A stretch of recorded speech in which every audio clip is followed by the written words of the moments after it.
Hello, saya Profesor Dr. R.A. Pandiraj, MS FRCS, Fax, Pakar Bedah Perunding Kanan, Apollo Hospitals. Sekarang saya akan bercakap dengan anda secara ringkas mengenai buasir. Topik orang awam dipanggil buasir. Lihat, semua manusia kita boleh cenderung untuk mendapat buasir kerana kita semua berkaki dua. Kami berdiri menentang graviti. Tetapi haiwan seperti gajah atau kuda, lembu tidak akan mendapat buasir kerana mereka dengan graviti. Jadi satu perkara lagi yang membawa kepada kopilik ialah sembelit. Jadi sebaik sahaja anda meningkatkan tekanan untuk melepasi gerakan saluran darah di hujung dubur yang sensitif untuk merasakan sama ada anda mengeluarkan gas atau gerakan yang dipenuhi dengan saraf membesar dan membina buasir, iaitu buasir. Kami mempunyai grade yang berbeza, grade 1, 2, 3, 4.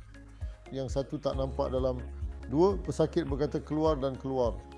3, ia keluar. Pesakit perlu menolak masuk dengan susah payah. Masa tu 2, 3 sahaja pesakit datang kepada kita, sebelum itu mereka jahil. Jadi aduan utama buasir akan berdarah, melepasi masa, iaitu daging di luar dubur, atau kadang-kadang mereka akan datang dengan rasa sakit juga, kerana itu adalah komplikasi terakhir buasir di mana buasir pecah dan mengembangkan hematoma. Ia dipanggil hematoma perianal atau buasir keluar dan terjerat. Ia dipanggil buasir trombos. Jadi ini adalah kecemasan yang mereka datang. Jadi adalah lebih baik untuk menanganinya pada peringkat awal. Ubat peringkat awal dan mengubah suai tabiat usus mereka akan membantu. Sebaik sahaja mereka melepasi peringkat kedua hingga ketiga dan peringkat keempat, ia memerlukan nasihat pakar bedah. Kami mempunyai pilihan rawatan yang berbeza. Konservatif kami akan cuba. Jika gagal, kami akan menasihati pesakit untuk pembedahan. Lihat apa-apa pembedahan, biarlah yang terkini atau lama, tabiat buang air besar pesakit perlu diubah.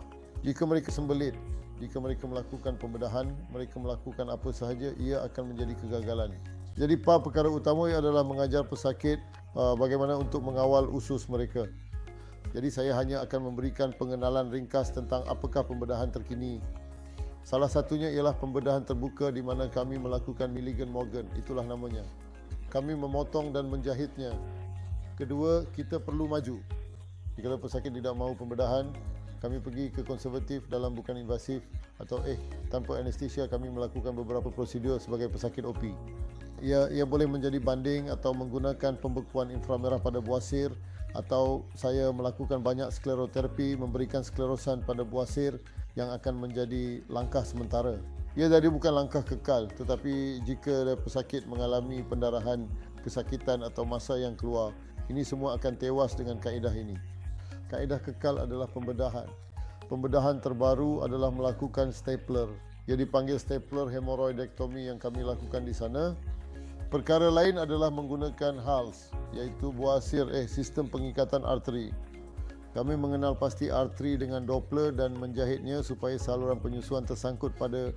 Kini yang terbaru melakukan laser hemoroidopeksi yang sangat membantu. Sabar sangat Lihat 2 yang terakhir, iaitu stapler, HALS dan kami laser. Ini apa kelebihannya ialah pemulihan awal dan pesakit tidak akan mengalami kesakitan yang teruk selepas pembedahan. Salah satu perkara utama pesakit bimbang tentang pembedahan buasir adalah selepas pembedahan mereka mengalami sakit selama sekurang-kurangnya 2 minggu kerana kawasan mentah. Kecuali kawasan mentah sembuh, rasa sakit perlahan-lahan hilang. Tetapi perkara-perkara terbaru ini semuanya mengurangkan kesakitan supaya pesakit berada dalam keselesaan. Jadi ini yang terbaru. Oleh itu, jika anda mengekalkan usus anda dengan kerap dengan makan banyak serat yang tinggi dan mengelakkan sembelit, anda boleh mengelakkan buasir. Terima kasih.